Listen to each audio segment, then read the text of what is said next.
Welcome to the deep dive. We all want to cut through the noise, right? And get to the good stuff, like grab the knowledge we need and really understand it. I think a lot of us are feeling overwhelmed these days, and I think this show helps with that. Consider this a shortcut, like your direct line to a new perspective. A perspective that just might shift how you see your whole life.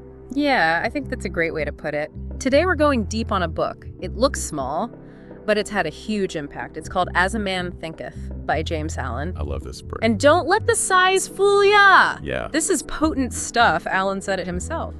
This book came from his meditation and experience. It's a collection of ideas that are meant to spark something in you. The realization that you are the architect of your own life, through your thought. It's true. It's not some dusty philosophy book. It's direct, almost poetic.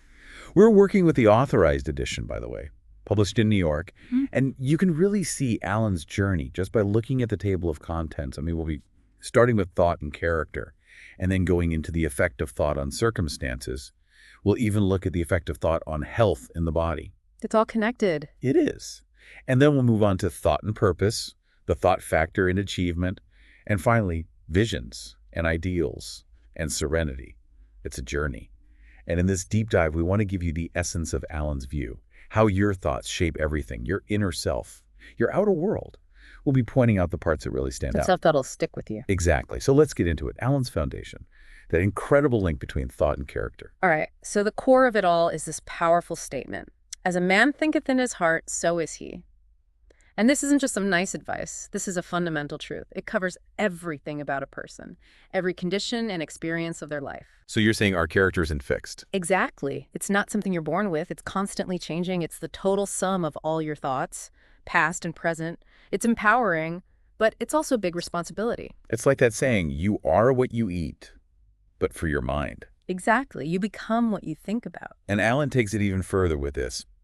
As the plant springs from and could not be without the seed, so every act of a man springs from the hidden seeds of thought and could not have appeared without them. I mean, he's saying everything we do starts with a thought. It's true. Every action, planned or unplanned, starts with a thought. And it goes deeper than that. Yeah. Allen believes that all our experiences come from these thought seeds, our joys, our sorrows, our wins and losses, all of it. It's like we're harvesting the fruit from the seeds of our thoughts. Like he says, thought in the mind hath made us what we are by thought was wrought and built. He's a powerful writer. He is. And his point is that this isn't just random process. There's a law at work here, like cause and effect in the physical world. He thinks human development works the same way. You know, good character comes from good thoughts, what he calls godlike thoughts. And a bad character comes from thinking about bad stuff, dwelling on the negative. Right. It's about what you focus on. And this leads to a big idea, a confronting one for some people. It's the idea that we create ourselves. We are the architects of our own lives. Exactly. Allen puts it this way. Man is made or unmade by himself in the armory of thought. He forges the weapons by which he destroys himself. He also fashions the tools with which he builds for himself heavenly mansions of joy and strength and peace. That imagery is so vivid. We build our own heaven and hell in our minds. It's powerful. It is. We're not puppets of fate. We're the masters of our thoughts. Allen says we're the master of thought, the molder of character, and the maker and shaper of condition, environment, and destiny. He even talks about those times when we feel powerless, when things feel out of control. We've all been there. And he says, even then, we're still the masters. We're just foolish masters, mismanaging our own household. He thinks the key to becoming a wise master is to figure out the rules of thought, to understand how they work. And how do we do that? Through practice, self-reflection, and experience. He's basically saying, you got to get to know your own mind. And that's where his book comes in. Exactly. Because for our listeners who want to understand this quickly and thoroughly, this is the first step. Getting this link between your thoughts and who you are, that's how you take control. So thoughts define our character. But Allen doesn't stop there. He goes on to explore how our thoughts impact our circumstances, the world around us. Let's get into that. Okay, so imagine your mind is a garden. It's always going to produce something, no matter what, whether you plant seeds or not. If you don't choose what to plant, if you don't cultivate the good stuff, then weeds will just take over. All those negative thoughts, fears, limiting beliefs. That's a powerful analogy. It really puts the pressure on. Like, we have to be active gardeners of our minds. We do. Allen says we can be the master gardener of our soul. We can choose to pull out the weeds, and plant the good stuff. And through that process, we can start to understand how our thoughts shape our lives. So we're not just shaping our character, we're shaping our reality. Exactly. He says the outer conditions of a person's life will always be found to be harmoniously related to his inner state. Now, he does clarify that this doesn't mean your current situation perfectly reflects who you are. So it's not that simple. No. He's saying it reflects the thoughts that are driving your growth right now, in this moment. So even the bad stuff has a purpose. In a way, yes. That's a tough one to swallow. I know. But Alan believes every man is where he is by the law of his being. The thoughts which he has built into his character have brought him there, and in the arrangement of his life there is no element of chance, but all is the result of a law which cannot err. He's saying even if you feel out of sync with your life, it's because there's a lesson for you there, a spiritual lesson. And by spiritual, he doesn't necessarily mean religious. He's talking about a deeper understanding of yourself and how your actions create your reality. Right. And when you learn that lesson, when you grow, your circumstances will change too. So instead of feeling like a victim of our circumstances, we can become creators. Exactly. We take control of our inner world, and the outer world reflects that. I like that. But how do we know it's working? Well, Alan observes something interesting. People who really commit to self-control and purifying their thoughts often see their outer world change in direct response to their inner changes. Like a feedback loop. Yes. The inner and outer become aligned. Wow. So we can literally attract what we want just by thinking about it. Not just what we consciously want. This goes deeper. Alan says the soul attracts that which it secretly harbors, that which it loves, and also that which it fears. It's about the deep stuff, the beliefs and emotions we hold inside. Okay, so I'm starting to get this. We plant these thought seeds, and they grow into our actions. And then those actions create the fruit of opportunity and circumstance. Precisely. So good thoughts lead to good stuff. Bad thoughts lead to bad stuff. Right. And just to be clear, Alan believes both good and bad experiences contribute to our growth. We learn from both. Makes sense. So how does this work in the real world? He uses some examples, like someone who's poor and avoids work, or a rich person who's clinging to unhealthy habits, or an employer who treats their workers unfairly. So they're creating their own problems. Alan thinks so. They're unconsciously causing their own suffering because of their negative thoughts. So what's the solution? Just think positive. It's a bit more than that. If you want to improve your circumstances, you have to improve yourself first. He calls it a self-crucifixion. Wow, that sounds intense. Yeah, but he means it metaphorically. It's about letting go of the old you, the negative thought patterns, so you can become a better you. That makes more sense. But that's got to be hard. It is. Our thought patterns can be deeply ingrained. But Alan's point is that if you really look within Mart, you'll see how changing your thoughts changes your reality. So it's not magic. It's about real effort. Exactly. Our thoughts become our habits, and our habits become our circumstances. Alan gives some examples. Like he says, bestial thoughts crystallize into habits of drunkenness and sensuality, which solidify into circumstances of destitution and disease. On the other hand, he says, pure thoughts crystallize into habits of temperance and self-control, which solidify into circumstances of repose and peace. It's powerful stuff. So we can't control everything that happens to us, but we can control our thoughts. Right. And by controlling our thoughts, we can influence our circumstances. Exactly. I love how he puts it. The world is your kaleidoscope, and the varying combinations of colors which at every succeeding moment it presents to you are the exquisitely adjusted pictures of your ever-moving thoughts. It's beautiful. It is. So we've covered how our thoughts shape our character and our circumstances. Now let's get into the physical. How our thoughts impact our health and our bodies. All right. So Alan says the body is the servant of the mind. It obeys the operations of the mind, whether they be deliberately chosen or automatically expressed. He's basically saying what we think affects how we feel. Physically. So if we're thinking negative thoughts, we'll get sick. He believes so. He says negative thoughts lead to disease and decay. But if we cultivate positive thoughts, what he calls glad and beautiful thoughts, it can actually make us healthier and more vibrant. I've heard that before. The mind-body connection. Yeah, it's a powerful thing. Alan believes disease and health-like circumstances are rooted in thought. He even gives the example of fear being so strong that it can actually kill someone, just like a physical injury. And he says anxiety weakens the body, making it more susceptible to illness. That's scary. It is. But on the flip side, he says, strong, pure, and happy thoughts build up the body in vigor and grace. So our bodies are constantly responding to our thoughts. Right. And our thought habits become our physical habits. Exactly. Allen says habits of thought will produce their own effects, good or bad, upon it. He even connects impure thoughts to impure blood and a corrupted mind to a corrupted body. He sums it up with this. Thought is the fount of action, life, and manifestation. Make the fountain pure, and all will be pure. So if we purify our thoughts, we purify everything. He believes so. Interesting. And what about diet? Does he say anything about that? He does, and it's pretty radical. He basically says changing what you eat isn't enough if you don't address the underlying thoughts that make you crave unhealthy things. So it's not just about willpower. No. He says when a man makes his thoughts pure, he no longer desires impure food.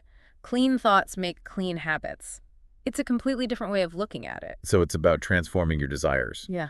not just controlling them. Exactly. And he says we have to actively protect our minds, guard the mind to protect the body, and beautify the mind to renew the body.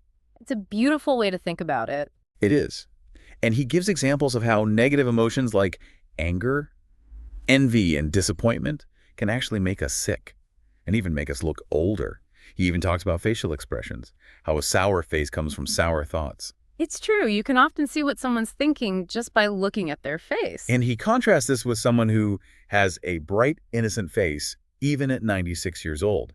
He says it's because of their sweet and sunny disposition, compared to someone who's middle-aged but looks older because they're filled with passion and discontent. He's observed this over and over again. It's not just about wrinkles, it's about the energy we project. Our inner world shapes our outer world. Exactly. And Allen uses the analogy of a house. He says just like a house needs air and sunshine to be healthy, our minds need joyful, benevolent, and serene thoughts to cultivate a strong and healthy body and a happy face. It's like feeding your mind the right nutrients. Exactly. And he sees this play out in how people age. Some people age gracefully. They radiate peace and wisdom.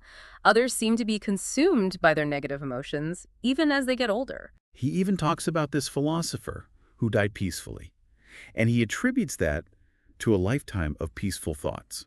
It's amazing. It is. And I love this quote. There is no physician like cheerful thought for dissipating the ills of the body. There is no comforter to compare with goodwill for dispersing the shadows of grief and sorrow. So powerful. It is. And he contrasts this with the idea of negative thoughts creating a prison hole in our own minds, while thinking well of others opens the portals of heaven. He's saying we have a choice. We can create our own heaven or hell through our thoughts. Right. And he concludes this section by saying that thinking peaceful and loving thoughts towards everyone brings abounding peace to ourselves. It's like our inner peace radiates outwards. Absolutely. We're all connected. Okay, so we've explored how our thoughts shape our character, our circumstances, and even our physical health. Now, Allen gets into the idea of purpose. Where does that fit into all of this? He's very clear about this. Until thought is linked with purpose, there is no intelligent accomplishment. He sees aimless thinking as a huge problem, like being lost at sea, tossed around by worries, fears, and self-pity. And all of that, he says, leads to failure and unhappiness. So we need a rudder, a direction. Exactly. We need a purpose, a legitimate purpose, something we believe in, and then we have to focus our energy on achieving it. That makes sense. But what kind of purpose? It can be anything. Spiritual, worldly, whatever resonates with you. The point is to have a guiding principle, something to strive for. And this focus gives us self-control. He thinks so. Yeah. He calls it the royal road to self-control and true concentration of thought. And he acknowledges that we'll face setbacks, we'll fail sometimes, but those failures actually make us stronger. So failure is part of the process. It is. It helps us grow. It gives us a stronger foundation for future success. That's encouraging. But what about those of us who don't have a big, grand purpose yet? He has advice for that too. He says, focus on doing your current duties well, no matter how small they seem. It's a way to train your mind, to develop focus and resolve. So even doing the dishes can be meaningful. In a way, yes. Yeah. It's about bringing intention to everything you do. And he believes anyone can cultivate inner strength. He does. He says the weakest person can become strong by putting in the effort, by practicing right thinking. And what's the difference between those who succeed and those who don't? He thinks it comes down to purpose. Right. Those who have a purpose and those who don't. Those who are adrift and those who have a direction. He sees failure as a stepping stone for those who are guided by a purpose. I like that. So we need to create a mental roadmap. Yes, And we need to eliminate doubt and fear. He calls them disintegrating elements. They weaken our resolve. And they don't accomplish anything. Exactly. He's very firm about that. He says they never accomplished anything and never can. They drain our energy and stop us from taking action. So we need to be fearless. Not exactly. He's talking about the power of thought that's combined with purpose. That becomes a creative force. So it's not just about ignoring our fears. It's about having something bigger than our fears to focus on. That's it. And that allows us to become more than our thoughts and emotions. We become creators. Okay, that makes sense. So by connecting our thoughts to a purpose, we shift from reacting to life to shaping it. Yes. Okay, now let's explore how this translates into real-world achievements, the thought factor and achievement section. All right. So here Alan gets back to one of his main points. He says, all that a man achieves and all that he fails to achieve is the direct result of his own thoughts. He's really emphasizing personal responsibility. He sees the universe as a just place. You get what you deserve. So no more blaming others. Not really. He says our strengths and weaknesses, our good and bad qualities are all created by us, and we're the only ones who can change them. That's a big responsibility. It is. But it's also empowering. Absolutely. He keeps hammering this point home. Our inner world creates our outer world. As he thinks, so he is. As he continues to think, so he remains. And he says, even if people try to help you, it won't work unless you're willing to help yourself. We have to meet people halfway. Yes, and develop our own inner strength. He says it very clearly. None but himself can alter his condition. And then he gets into this really interesting idea about oppression. Yes. He says one man is an oppressor because many are slaves. Whoa. He's implying that we're all complicit in systems of oppression through our ignorance and our willingness to be controlled. So we can't just blame the oppressors. Right. We have to take responsibility for our own role in the system. And true freedom, he says, comes from conquering our own weaknesses and selfish tendencies. So we free ourselves from both the oppressor and the oppressed mindset. Exactly. Wow. And how do we rise above our limitations? How do we achieve things? He says it comes down to our thoughts. We have to lift them above our base desires. Even if we're pursuing worldly success, we have to sacrifice some of our confused animal thoughts and focus on planning and self-reliance. So there's a link between our thoughts and our level of success. He believes so. He says the higher our thoughts, the greater our achievements. And he believes the universe ultimately rewards honesty and virtue, even if it doesn't seem like it sometimes. I like that. So what about intellectual achievements? He says those come from dedicating our thoughts to knowledge and beauty, from putting in the effort and being selfless in our pursuit of understanding. And spiritual achievement. Those come from our holy aspirations, from striving for wisdom and nobility. And all of this is powered by our thoughts. He sums it up perfectly. Achievement of whatever kind is the crown of effort, the diadem of thought. He lists the qualities that lead to success. Things like self-control, determination, purity, and focused thought. And he says the opposites of these things lead to failure. So we have to be vigilant, even when we're successful. Absolutely. He warns that success can be lost just as easily as it's gained, through arrogance and corruption. And the principle is the same for all achievements. Yes. It all comes down to directed thought.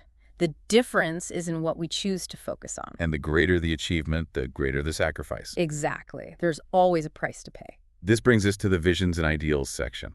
This sounds inspiring. It is. Alan starts with a bold statement. The dreamers are the saviors of the world.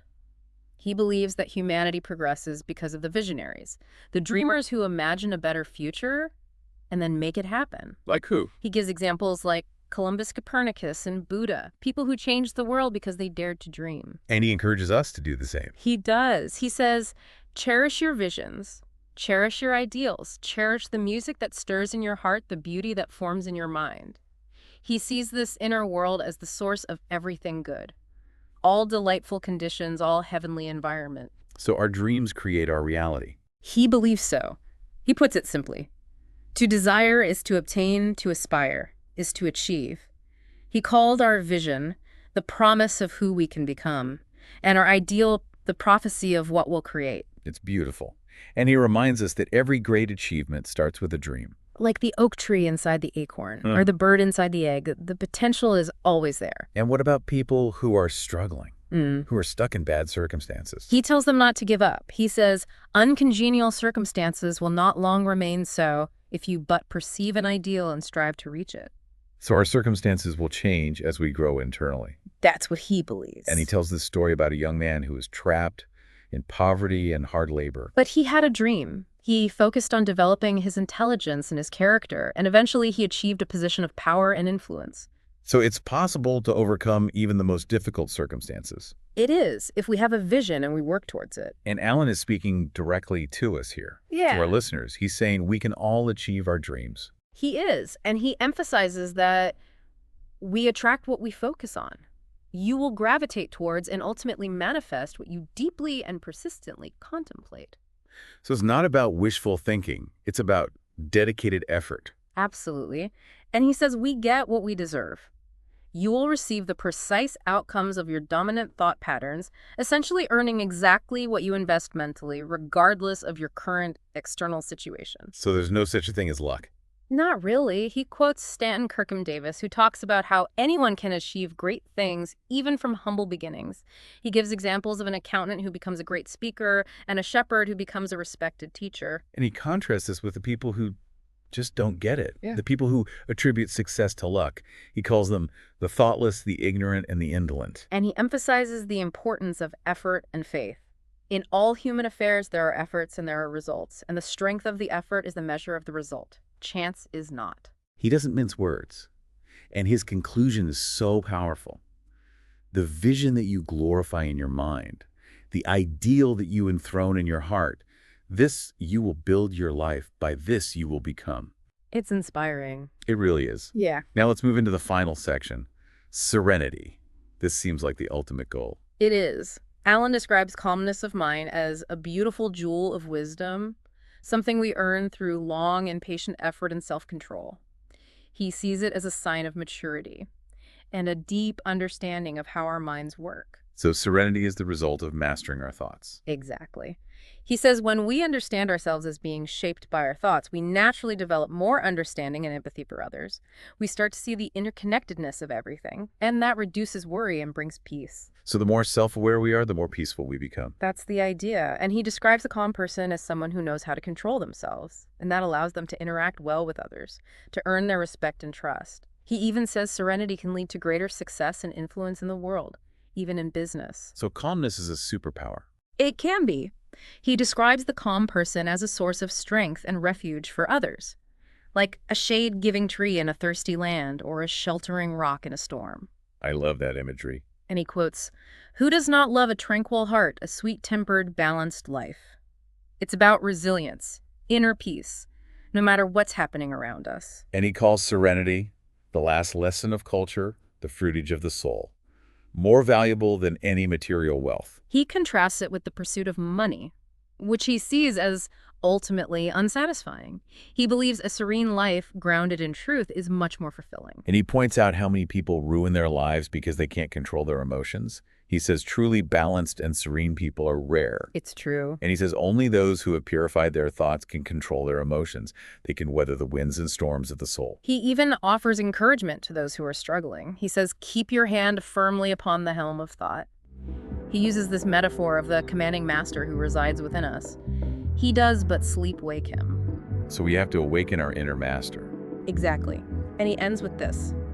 Self-control is strength. Right thought is mastery. Calmness is power. Say unto your heart, peace be still.